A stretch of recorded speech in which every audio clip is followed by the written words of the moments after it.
And back to you, Cherise. Wonderful. Thank you, Maria. And we are recording.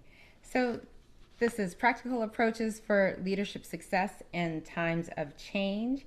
And the focus of this webinar today is really about elevating your leadership with practical strategies to help you navigate change. We know that the landscape is continually evolving in adult education, and we want you to have the tools that you need so that you can manage these changes as they are occurring. Um, this webinar is designed to help you think about resilience as one of those tools and ways in which you are managing change, understanding how to manage those changes, and thinking about ways in which you can drive change so that it sticks, so that when the changes happen, if there are things that you are focusing on with those changes, that you can make sure that in the midst of that uncertainty, if there are changes that you are moving towards, that you're able to implement them in the ways in which you want them to stick. So with that, we're going to be focusing on these three areas today: fostering resilience, thinking about your own energy and how you as a leader foster resilience, and then how you can build resilient teams to weather uncertainty when it may happen, as it always does. Managing transitions, we're going to think about the difference between change and transitions and understanding what that looks like. And then driving successful change. We're specifically going to be looking at a model here, the ADKAR model, to think about how we drive change to guide our programs. So, if that sounds like what you wanted and what you signed up for today as the approaches that we're going to be learning about, you're in the right spot. And we're going to get started with a quick reflection activity just to make sure that we're all really taking a moment to think about what some of the changes and transitions are that we are currently navigating. So, why don't we chat a little bit? In this current moment, what are some of the changes and transitions that you are navigating? What are some of the things that are happening in this season that you're currently navigating? What are you struggling with? What are those challenges, those transitions? Take a moment to share that in the chat.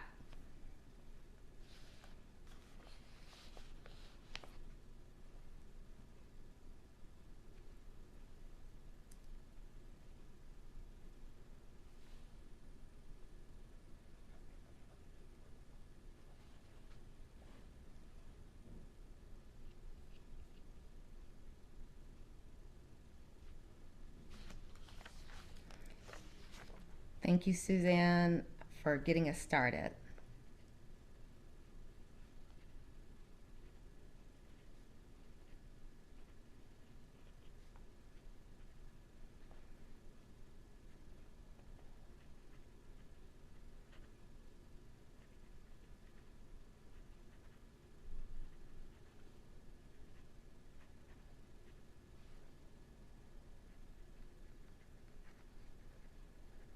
I'm seeing some things repeat here: staffing, funding, lack of support, WIOA funding, budget issues, prospects. Mm-hmm. Wait lists, artificial intelligence, prioritizing student transitions, staff to staff conflict. Mm-hmm. A lot is happening, a lot that we're navigating in this current season. New expectations, yes. Mm-hmm.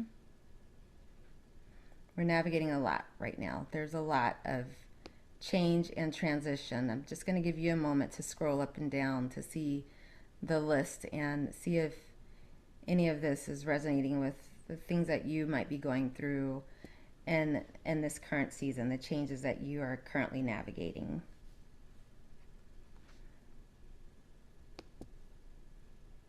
Mm-hmm. Thank you all very much for sharing. Um, And then in terms of today's webinar, what are your expectations for today's webinar? If you can share that in the chat as well.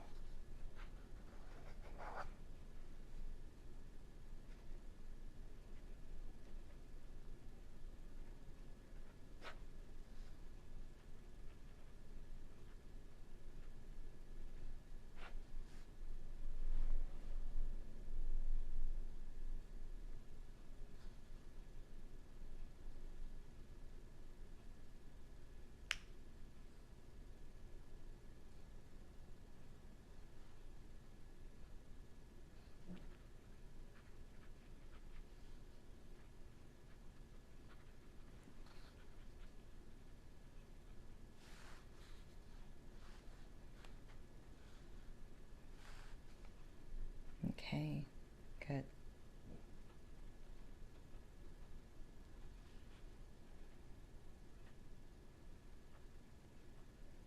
Good, good. Okay. So I'm seeing some things, contingency planning, connecting to colleagues, tools, hearing some best practices. Good, good.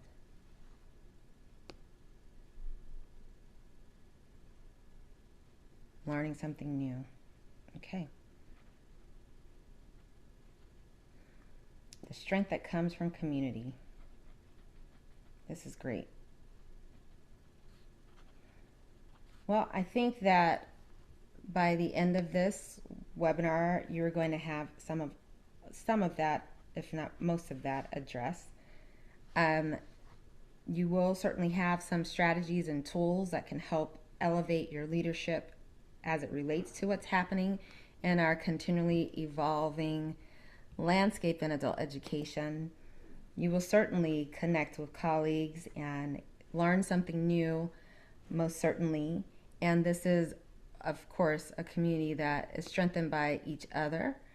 And of course, always taking care of ourselves, absolutely. That is some of the pieces that is most important to our work. The way in which we support each other when we feel this stress is certainly a part of that. Wonderful. Thank you so much. This is helpful as we jump into the work that we're going to do in the next hour that we have together. You hit on some of what this would help us to think about as we move into the topic of today, which is really what is happening in the landscape. But you addressed a great deal of it when we were talking about some of the changes with really what's happening in the landscape. So I'm not going to have us spend a significant amount of time on this. I'm just going to jump into some of the pieces that maybe you didn't bring up, or that maybe you were a part of what you brought up in the changes that you shared earlier that you were addressing, because I think it was captured in that first response. So what is the current administrator's challenge, and what are some of the changes that you might be navigating? Well, a lot of you brought up money. You see the dollar sign there. That was the first one. Oh, there's a long comment in the chat here, so I want to make sure I don't miss that. Let's see. All right, Susan. Yes, thank you. Thank you. Okay. That is a part of this one here. Funding models, shifting funding models, navigating new policy requirements, compliance concerns, budget and funding constraints. I think several of you mentioned WIOA funding. You mentioned new expectations, budgeting, cuts. That came up a lot in that first response to what are some of the changes that you're currently navigating. That's part of why we're here. We just saw in this response in the chat here about integrating new technologies, managing the use of artificial intelligence, AI, for staff and students as we prepare them for the world of work tomorrow, elevating flexible education models, adopting new platforms. There's a lot happening there as a part of the administrator's challenges too, the advantages and disadvantages, making different decisions around that. Meeting diverse learner needs, you brought that up too, with where students are, making sure that you are supporting the wait list that came up and declines in enrollment that came up in your mentioning about attendance and the districts not understanding the tide and what's happening in our current environment, as well as growth in programs and having wait lists and then limited facility space for other programs as it relates. So you brought that up as well. There's a lot happening. Administrators are challenged with a lot. And some of you brought up staff-to-staff conflicts, staffing in general, cutting staff, keeping the peace. So there's turnover, there's burnout, there's shortages, there's change fatigue. All of this makes leading a team challenging, as some staff may feel overwhelmed or may be resistant to changes that are happening. So these are some of the things that I just put together in a list, and you came up with many of these. Some of these maybe not in your list, but I think it captures some of what you said and additional pieces as well. Is there anything else that you want to add that maybe wasn't captured in that initial conversation about the changes and transitions that you're navigating, or what is happening in the landscape that might have been missed in all of this? Anything that we've missed that's a part of your changing landscape that's happening right now? And you can come off of mute if you want to share.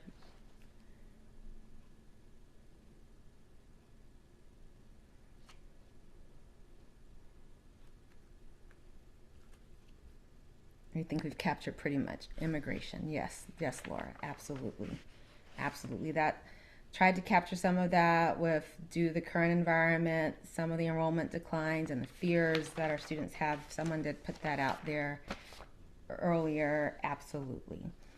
So all that to say, there's a lot. We know that the changes, the challenges, the evolving landscape, there's a lot happening. Learning curves, the culture within our schools and district. Yes. Thank you, Bridget. Okay. So what's the best way to start with making sure that we are able to manage that successfully and really be prepared? Well, as I started off in the description initially, this focus on resilience. I'm seeing more things happen in the chat. You can keep going in there. I think the list could go on, because one of the things that we do know is change is continual, and we will continue to have this evolving landscape.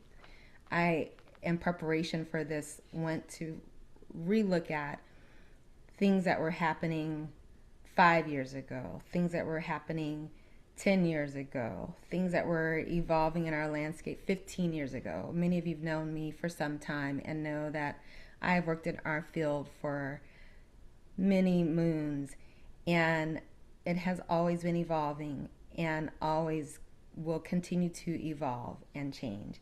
And as leaders, we will continue to need to thrive and lead in times of change. And the piece that will help us to continue to do that successfully is this focus on resilience and really fostering resilience.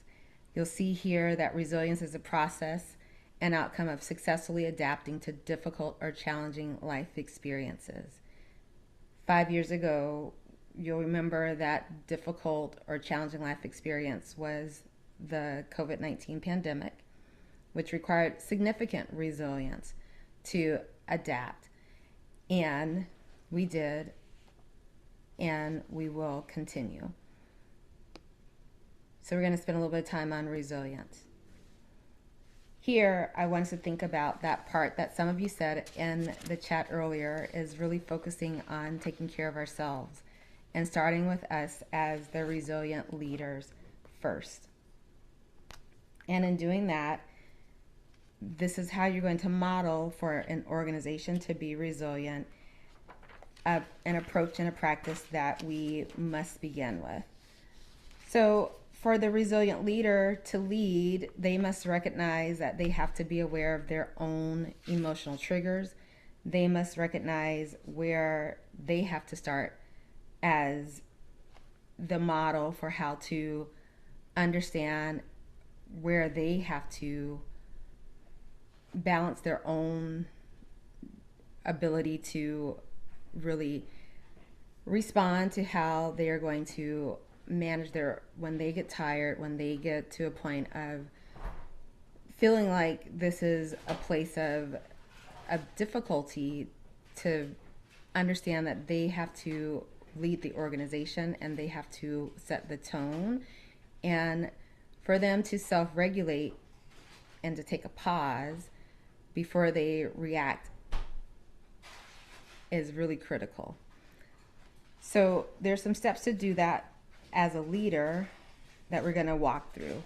Again, being aware, if you get to that place of difficulty and being a resilient leader and being able to self-regulate, to know that, okay, I must pause, I must reframe and know that this too shall pass, before you get to a point of change fatigue, where some of our staff might be at now.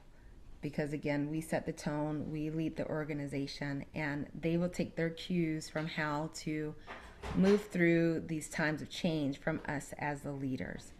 So 2 pieces here to hang on to is be self-aware of where you are in these times of change, self-aware, and then understand how to self-regulate when you need to take that pause. So we'll look at a few pieces that are key for those of us who are maybe struggling with this for our own personal selves, that self-care piece, to help us move towards being able to lead others and to help create a team that is resilient. Okay, so to move and grow through these difficult times, we really have to focus on qualities that will help us to be able to withstand that. And the resilient leaders really are thinking about, okay, difficult times are going to happen, change is going to happen, but they're also thinking about how they're going to shift this mindset piece about understanding change is always happening. I'm not going to try and control the things that I can't control. I'm just going to focus on what I can do. And I'm going to look at the things that I can as possibilities for what positive can come out of that. Intentionally thinking about where are the positive pieces that I can take from this and build on. What are the places where I can build and look towards a culture of shifting towards this is a possibility, versus this is a barrier that's going to stop me from moving forward. This is a setback. Instead of seeing it that way, I'm seeing it as this is an opportunity. So looking ahead to the way in which it's thinking about mind shift and mindfulness. That is how the resilient leader is going to look at the situation.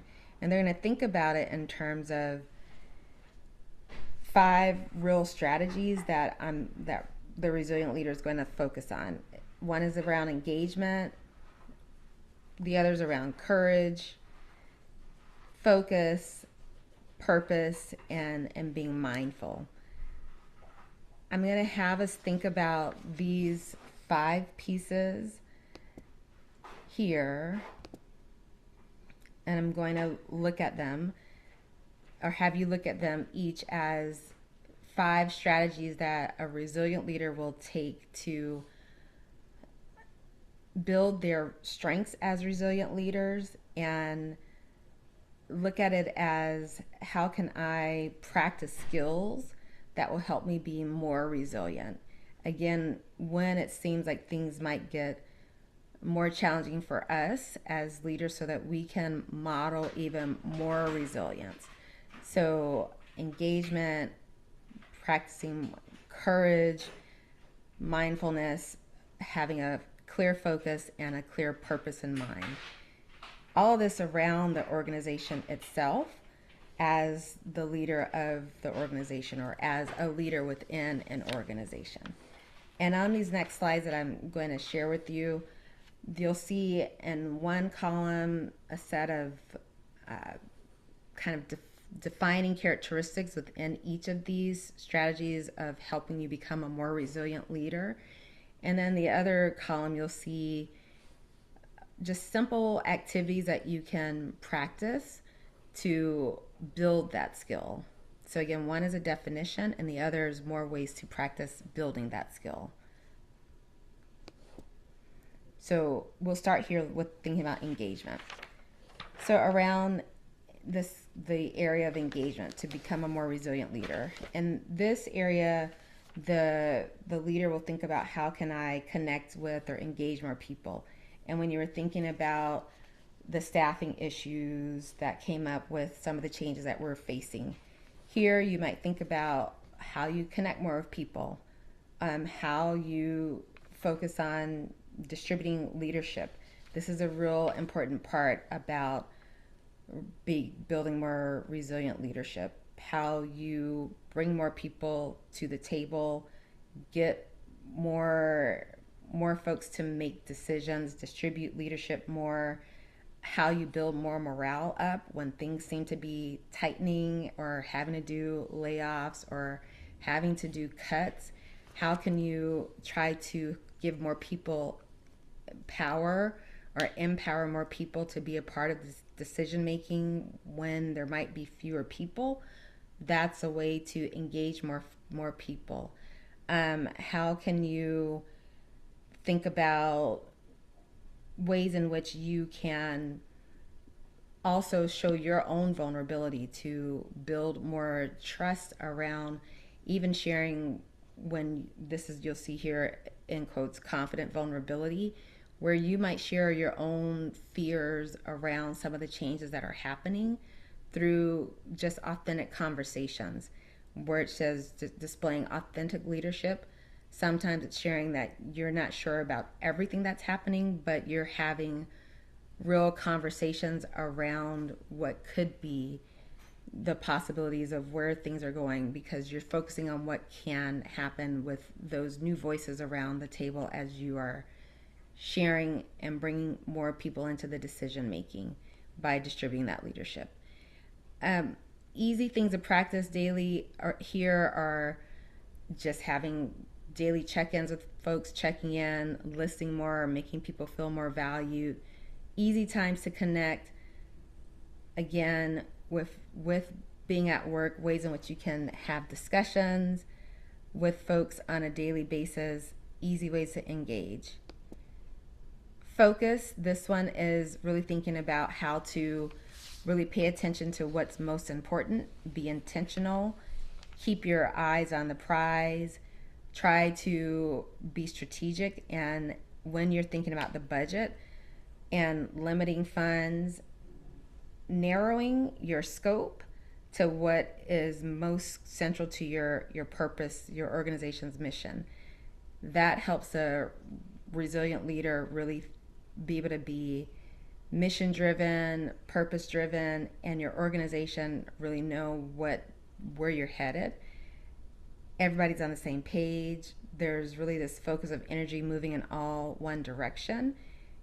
And when change happens, you're not thrown off. You're not distracted by the changes that might be happening around so much, because your purpose is really clear and it's central, and your focus is obvious to all those within the organization. So those changes aren't going to be as distracting or as shaking as they could be in some other organizations.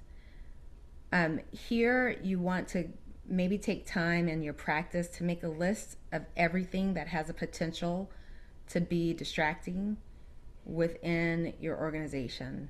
All the things that are happening. This might be, in my old program, we had a soccer team. That was fun for our student body, but it wasn't a necessary thing that focused on what our purpose was.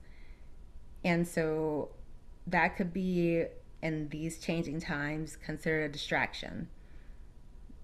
We would list all of those things that weren't mission driven and purpose driven and try to reduce any energy that would be spent around those type of activities that weren't a priority, so that the focus was again very clear within what our purpose, what our organization was.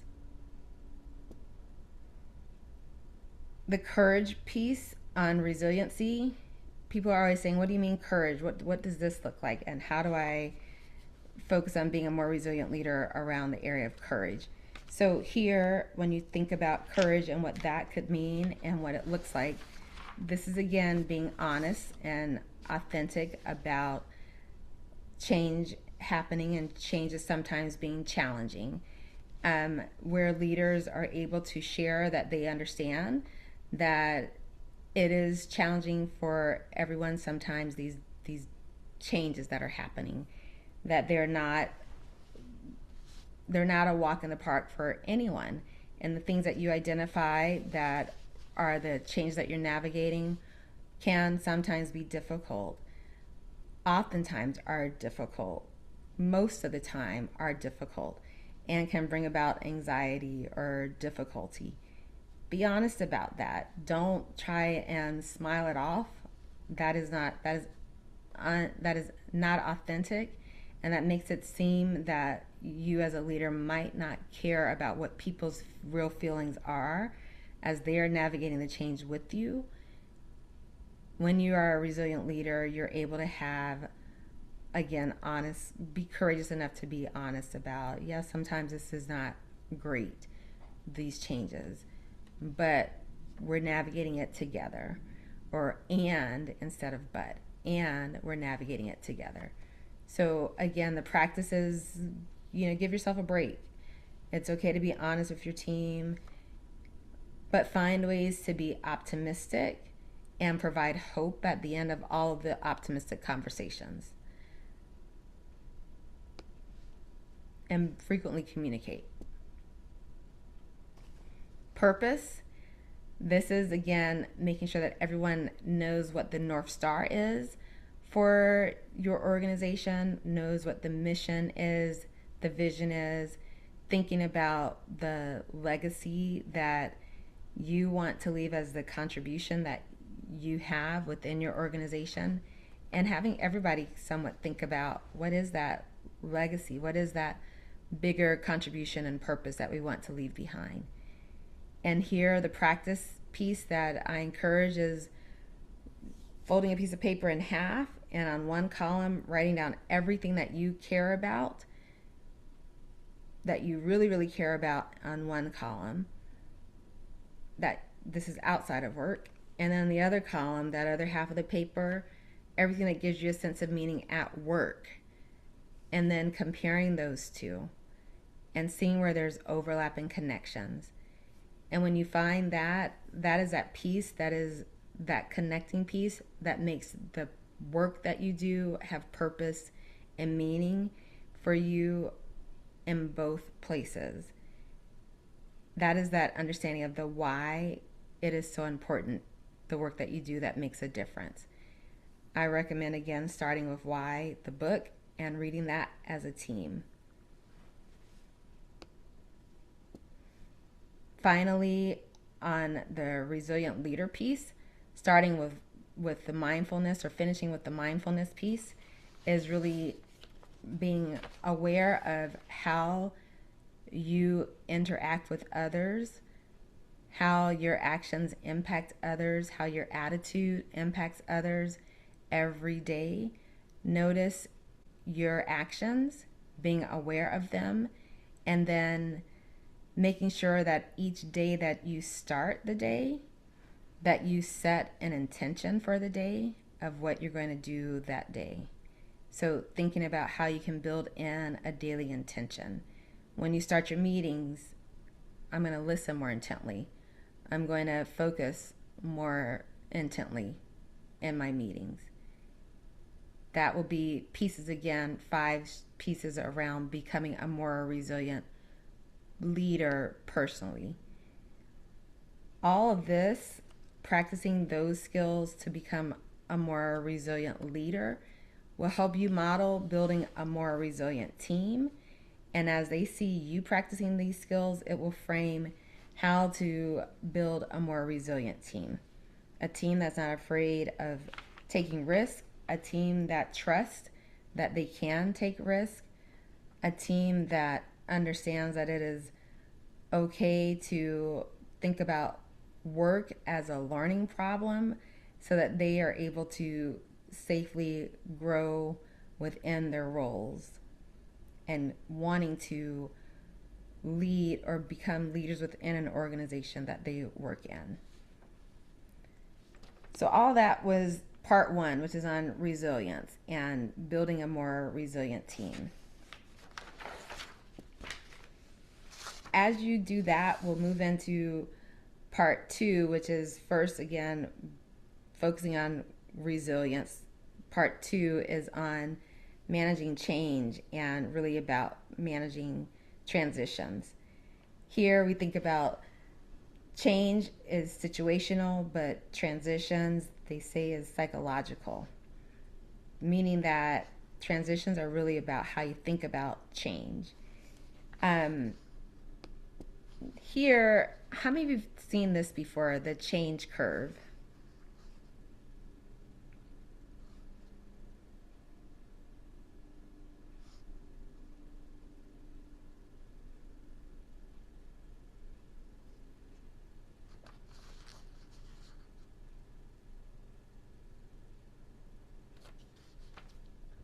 Okay. It's it's used in education, but it's not used as often as maybe it should be. And I say that because I think we have a lot more change than we address in ways in which we manage maybe the way in which ways in which we could. And I'll say that because change happens to us a lot in education, and we don't get to really respond to it. It just keeps happening to us all the time, and we just have to adjust to it. And we don't really get the opportunity to have support through the change. We just have to move through it.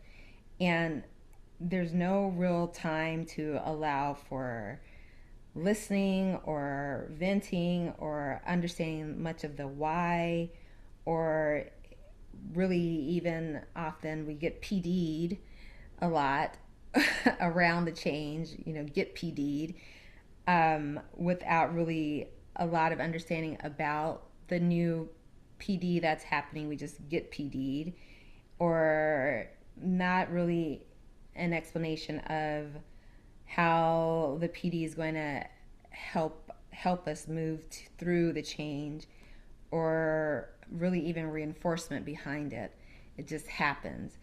But this change curve really speaks to acknowledging that sometimes for educators especially, change is very difficult for educators, students, and administrators. It's difficult. And it gives us somewhat of a recognition of that in this first quadrant, which is kind of the shock and denial quadrant.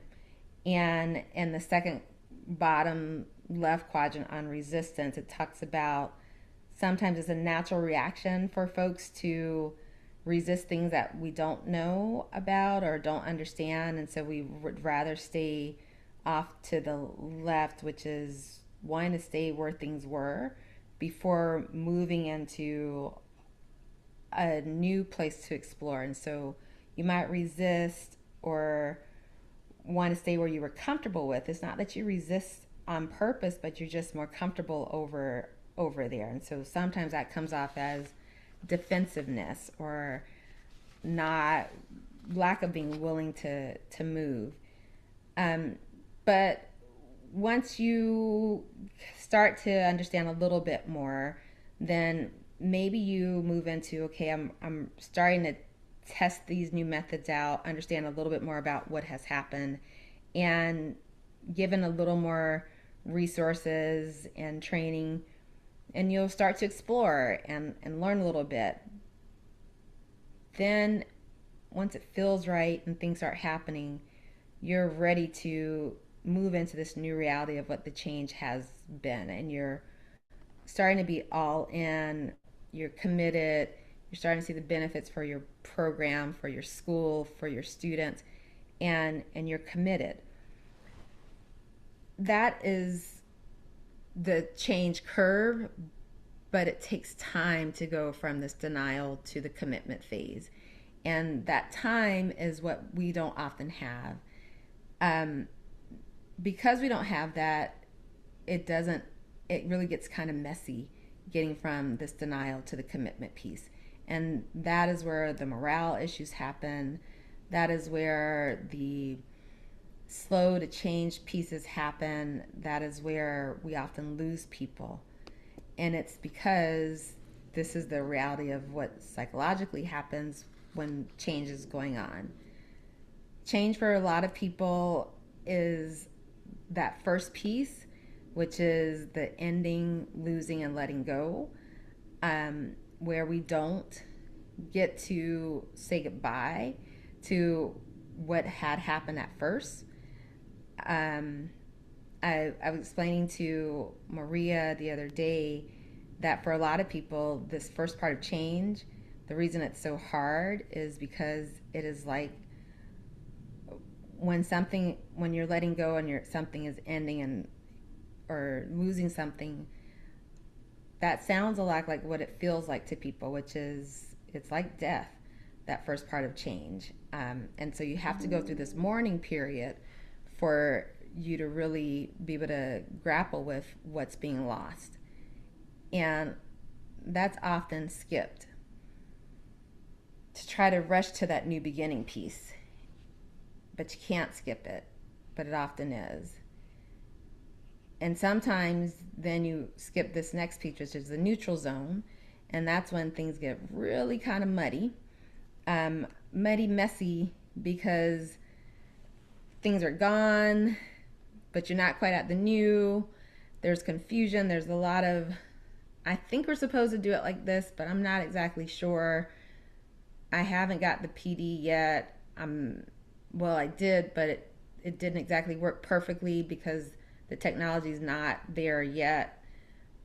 Almost, but not quite. It's this neutral zone that's happening. It's messy, and folks are frustrated at this point. Confusion is high, but this is where leadership is needed the most, where you as administrators have to have that resilience, that focus, that clear purpose to help move folks ahead in the midst of this type of change that is happening, because these two phases are happening whether or not you are trying to skip them or not.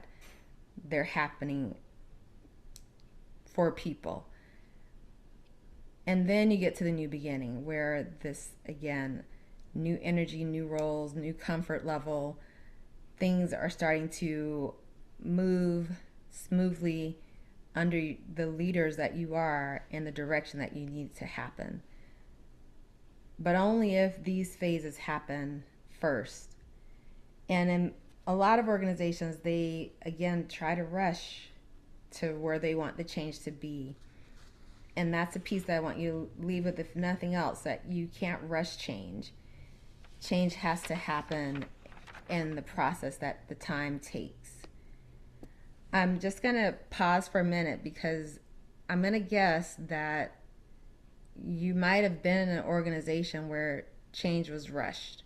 And I just want you to share, if you can recall, an experience where your organization might have skipped past phase 1 or 2 of the phases of transition. And if you can recall what that might have felt like, what happened when that might have happened in your organization. If you skip past ending, losing, or letting go, or if you skip the neutral zone, what happened with people in your organization or within the organization?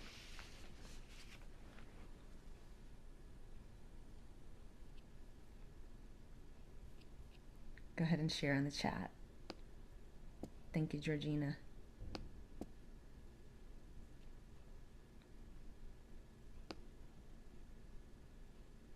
Mm.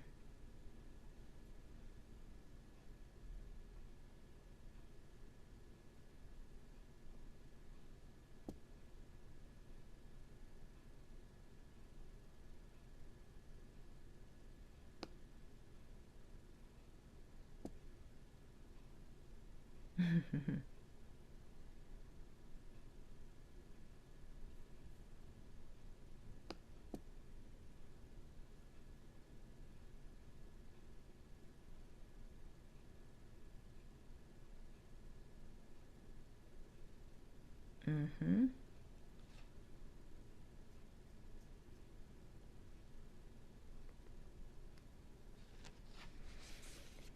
Yeah, if you skip the letting it go, or if you skip the neutral zone, you will inevitably leave out places that folks who are in the midst of the change need to have to really understand why this is happening. Why are we making this change? That you're leaving out the how or the why of it, and they're lost without that. There's a need to know piece that isn't happening. You absolutely lose the buy-in. Mm-hmm. Exactly. So there are some tools that can help you with managing these changes. Um, there's several different tools that are available to you. One is, these are actual models that you can use. I can't recommend one specific brand per se, or model, because I want to stay neutral around them, but they're generically called like rapid cycle improvement. They're different templates. One is a plan, do, study, act model that helps you put together, okay, this is what we're going to look at as our proposed implementation plan. We'll do this, we'll see how it works. If it doesn't work, then we'll do something different. So it's a plan, do, study, act method. They actually have guides and templates that you can adapt and revise, model, make your own. Of course, you get feedback from staff at every phase along the way to continually improve. They have change management plans and outlines, or transition plan outlines, that actually serve similar to action plans that you can use and develop as checklist documents as you're going through these change phases, to make sure that you don't skip any steps along the way.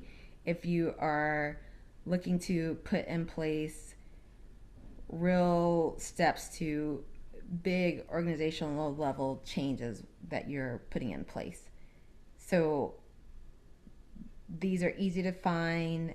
Again, I didn't put links to specific ones because I don't want to recommend any one over another, but easy to find by just Googling any of these names, and you can find them available to you. It does need a lot of time. It really does. So how can you drive change with some of these tools in the time that we have left? So the ADKAR model is a model that is used a lot to drive change. And in this model, it focuses on an individual model, and it thinks about, if you're looking at change, why is a change not working? What is it that we need to consider for where the barrier is? Again, self-awareness is at the start of it. So I try to, in the organization, do X, and the person who is needing to help us move forward with the change may not be aware of why we're doing this, what the need is. Why are these folks not moving along? Why are they not getting on the bus? And it could be that they really aren't aware of why we're doing the change. They may not understand the why behind it. This is where communication becomes really critical. Make sure that you are over communicating at every step along the way. It should not be a surprise to anyone why the change is happening. It shouldn't just be on September 1st, we're moving from one learner management system to another. There should always be a ramp up months ahead that explains this didn't work. We've been looking at this new one for 3 months. We've tested this out, and this is why. So everyone should, within the organization, if it impacts everyone, should be aware. The desire, that's the D. Make sure that there's the with them. I saw that earlier in some of the chat conversation, the what's in it for me. They all need to know with them what's in this for me. Why am I wanting to be a part and participate and support this change? How is it going to benefit me directly? What are the pieces that will help me with this change? What's going to make it easier for me to do my job with this change? And that, again, is an important part of communicating to all of those involved. Like if it's using AI and we're going to change it from a process that we had before, make sure that there's a clear explanation in the communication of why this is something good for those that are going to be impacted, that they can clearly see this is what's in it for them. And these next two on knowledge and ability, they need to know how to do it and have the ability to do it. And sometimes these two get confused. So you can know that it takes being able to do, for example, 60 push-ups to make the change happen. But then having the ability to do 60 push-ups, the skills and the behaviors to do it, can you do it, is very different. So you need to know that your staff or the folks that are being impacted by the change, not only do they have the knowledge to do it, they know how to do it. In this case, it could be the practical training, the workshops, the resources. If it's a new learning management system or new software, they know how to do it, but that they have the opportunity, the ability that is going to be offered when they can do it, when they can come to the training, or they're going to be provided an incentive to make it easy for them to do it. The knowledge and ability are different and both are critical. And then reinforcement. So this part, so that it sticks, so that the change is something that is consistent and sustained. You want to make sure that there's regular check-ins, that it's when successes happen, that they're celebrated, and that we're continually providing ongoing support for whatever the change might be. So by implementing this model, we're able to make sure that there's continued agreement for the changes. This is what this could look like as a way to reinforce this change. Again, with the definition of what you'll see for how the change model would be implemented, what you'd hear, and then some different ways in which you would see it triggered within the stages of the change. So in the 5 minutes that we have left, a quick wrap up. So we've talked about the leading first with your own resilience, kind of creating a team that is also resilient and what it takes to do that, managing transitions, and using the ADKAR model. So those are the 4 big pieces that we talked about in terms of ensuring that you as a leader are really having some practical approaches to leadership success in times of change. Focusing your own resilience first, building a resilient team, managing change and transitions, and then helping to assess and evaluate ways to implement change through the ADKAR model. If you were thinking about how to prioritize one of these over the next 30 days as where you would start, which of these in a quick poll would you look at to prioritize in the next 30 days? Just kind of as a quick reflection, a quick check-in. If you could let me know what you would start with.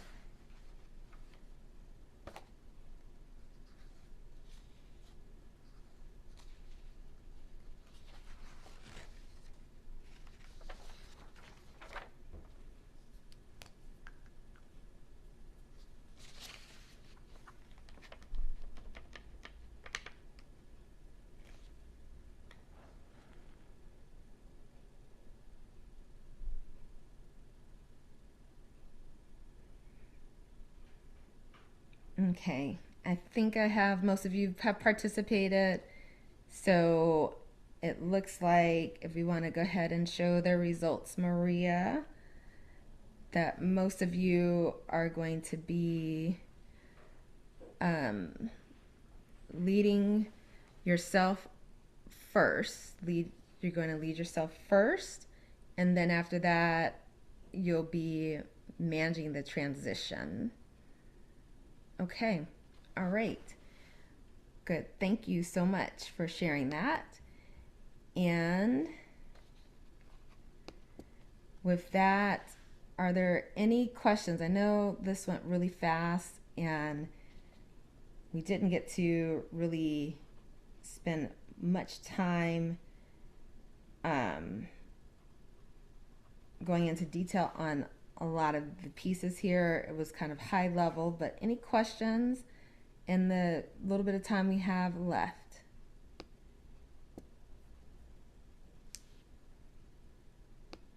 You can add in the chat or share. I want to invite you to our next webinar, which will be on January the 20th. It will be from reports to results, using data to drive program growth. And it will be with Dr. Carolyn Zachary, Kathleen Porter, and Carlos Rodriguez from CASAS. And it will be about using the data to shape and advance your continuous improvement plan. And then we want to hear from you about today's webinar. If you could scan the QR code and share with us your feedback on today's webinar, we'd appreciate that. And if you need to reach me, there's my email there. Appreciate hearing from you. If you have any further questions about today's topics. And that's all that we have for you. Appreciate you joining today very, very much, and hope that some of the strategies that we shared with your own resilience, the team resilience, managing change, and the ADKAR model have been helpful to you. Have a wonderful, wonderful rest of the afternoon, and look forward to seeing you at a future Admin Forum webinar. Thank you so much, and have a good rest of the day.